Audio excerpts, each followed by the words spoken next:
দেখেন আপনার সম্পর্ক যদি ঘর থেকে মার্কেট পর্যন্ত হয়ে যায়, ইবাদত বন্দেগী যদি আপনি না করেন, শুধুমাত্র নামকে ওয়াস্তে আপনি উপোস রয়েছেন, রোজা রয়েছেন, না 5 ওয়াক্ত নামাজ পড়ছেন, না সলাতুত তারাবি পড়ছেন, না অন্যান্য কোনো ইবাদত করছেন, না কোরআনে পাকের তেলাওয়াত করছেন, ঘুমে চলে যাচ্ছে, রমজান পার হয়ে যাচ্ছে ঘুমে ঘুমে, রাত পার হয়ে যাচ্ছে টিভি দেখতে দেখতে, রাত পার হয়ে যাচ্ছে মার্কেটে ঘুরতে ঘুরতে, সুতরাং আপনার রোজা, আপনার সিয়াম সাধনা আল্লাহর কোনো দরকার। আমরা রোজা রাখছি নিজের ফায়দার জন্য, ঠিক কিনা বলেন? আমরা রোজা রাখছি নিজের ফায়দার জন্য, আমরা নামাজ পড়ছি নিজের ফায়দার জন্য, আমরা হজ যাকাত দিচ্ছি নিজের ফায়দার জন্য, সদকা করছি নিজের ফায়দার জন্য। কেমন ফায়দা? যা ইবাদত করছি তার বিনিময় তো নিশ্চয়ই আছে। কথা বলেন না, আছে না নাই? মানুষ লাভে লোহা বয়, অলাভে ফুলাও কাঁদে নেয় না। এত ইবাদত বন্দেগী করছেন নিজের লাভের জন্য, এখন যে মানুষটা নিজের লাভ না বুঝে সে চালাক না বোকা? এ জুড়ে বলেন, সে চালাক না বোকা? এই একটা মাস আল্লাহ পাক রব্বুল আলামিনের পক্ষ থেকে, রাসূল করিম সাল্লাল্লাহু আলাইহি ওয়াসাল্লাম পক্ষ থেকে আপনাদের জন্য, বান্দার জন্য, উম্মতের জন্য বাম্পার অফার নিয়ে এসেছে। পড়বেন এক, কমপক্ষে সওয়াব হবে 70। পড়তেছেন নফল, আল্লাহ সওয়াব দিচ্ছে ফরজের। পড়তেছেন ফরজ, আল্লাহ 70 ফরজের সওয়াব দিচ্ছেন। বলেন না সুবহানাল্লাহ। আমল কম সওয়াব, জুড়ে বলেন আমল কম সওয়াব। আবার কিছু নেককার আল্লাহর বান্দারা আসে, তারা বলতে থাকে যে টাকা পয়সা যখন আসে একটু মক্কাতুল মুকাররমায় চলে যায়, একটু মদিনাতুল মুনাওয়ারায় চলে যায়। মক্কাতুল মুকাররমা, মদিনাতুল মুনাওয়ারা গিয়ে মাহে রমজানুল মুবারক পালন করব, কতই না শান্তি লাগবে, ঠিক না? তারা বলতে থাকে মুসাফির মুছরে আখির জল, ফিরে চল সোনার মদিনায়। বলে কি না? মুসাফির মুছরে আখির জল, ফিরে চল সোনার মদিনায়।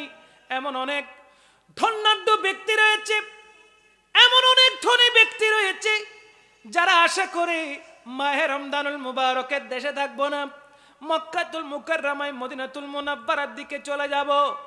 ওই ধনী ব্যক্তিরা মনে করে আল্লাহর ঘরে যাব, এক রাকাতে 1 লাখ রাকাত নামাজের সওয়াব পাবো, এক জিকিরে 70 লক্ষ জিকিরের সওয়াব পাবো।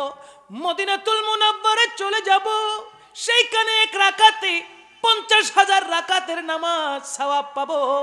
আল্লাহর হাবিবের দরবারে বসে বসে সওয়াবের পাহাড় করব। ওরে নির্বোধ, যত দোয়া যত ফরিয়াদ তুমি করবে মনে করছো, অথচ তোমার আত্মীয় স্বজনের মধ্যে ইফতার করার মতো ক্ষমতা নাই, সেহরি করার মতো ক্ষমতা নাই।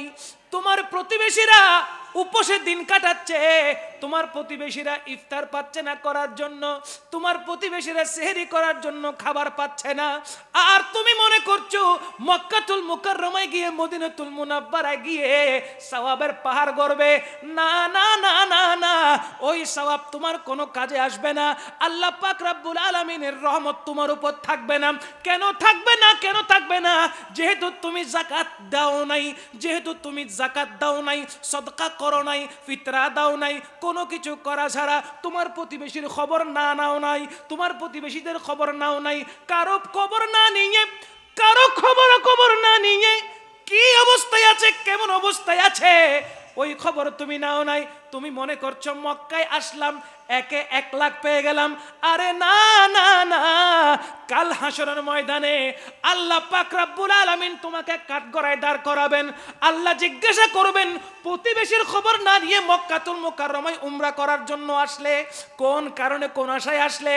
আজ তোমাকে আমি কাঠগড়ায় দাঁড় করাতাম না যদি মক্কাতুল মুকাররমায় মদিনাতুল মুনাওয়ারায় না এসে উমরা না করে যদি তুমি তোমার প্রতিবেশীর খবর নিতে। কথা বলেন ঠিক কি না? আমার নবীর কলিজাটা কত বড় জানেন? আম্মা জান আয়েশা সিদ্দিকা রাদিয়াল্লাহু তাআলা আনহাকে রাসূল পাক সাল্লাল্লাহু আলাইহি ওয়াসাল্লাম বললেন, হে আমার আয়েশা, আজকে ঘরের মধ্যে দুম্বা রান্না করা হচ্ছে, ছাগল রান্না করা হচ্ছে, একটু জুল বাড়াই দিও, একটু জুল।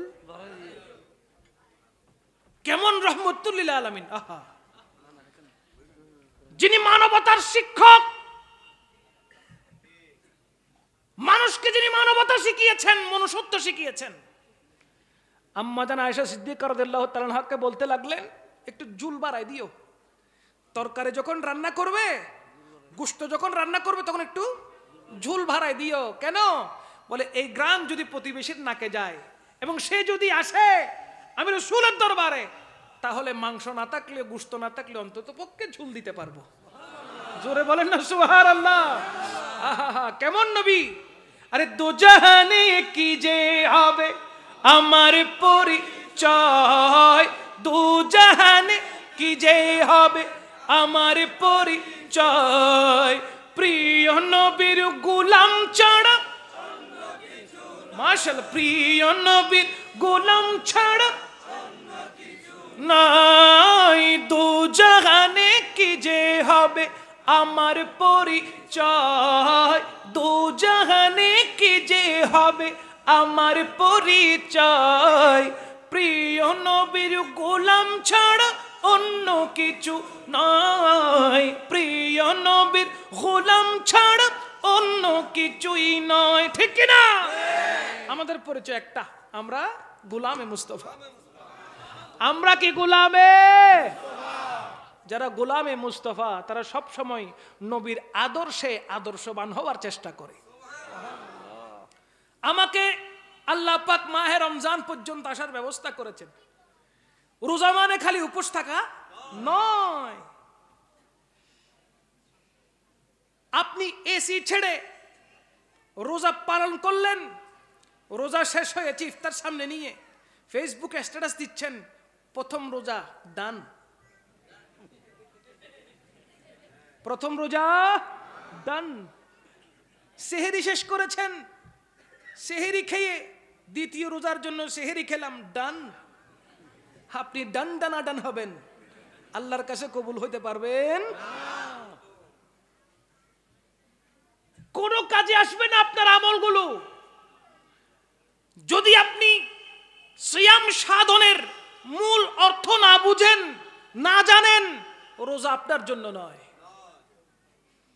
আল্লাহ পাক রব্বুল আলামিন অগণিত ফেরেশতা তৈরি করে রেখেছেন যারা শুধু রোজা রেখে আল্লাহর দরবারে জিকির করছে। আলহামদুলিল্লাহ বলার জন্য কোটি ফেরেশতা আল্লাহ তৈরি করে রেখেছেন, সুবহানাল্লাহ বলার জন্য কোটি ফেরেশতা আল্লাহ তৈরি করে রেখেছেন, আল্লাহু আকবার বলার জন্য কোটি ফেরেশতা আল্লাহ পাক তৈরি করে রেখেছেন। আপনার আর আমার ইবাদতের আল্লাহর দরকার নাই, কোনো প্রয়োজন নাই। এরপরেও আমার নবীর খাতিরে আল্লাহ চাচ্ছেন আপনাকে বাঁচাতে। এই জন্য আল্লাহ পাক আপনাকে মাহে রমজান দিয়েছেন। রমজান পেলেন, কদর পেলেন, কিন্তু কদর বুঝলেন না। রমজান পেয়েছেন, লাইলাতুল কদর পেয়েছেন, কিন্তু নিজে কদর বুঝলেন না। তাহলে আপনার মতো দুর্ভাগা কোন বান্দা হতে পারে?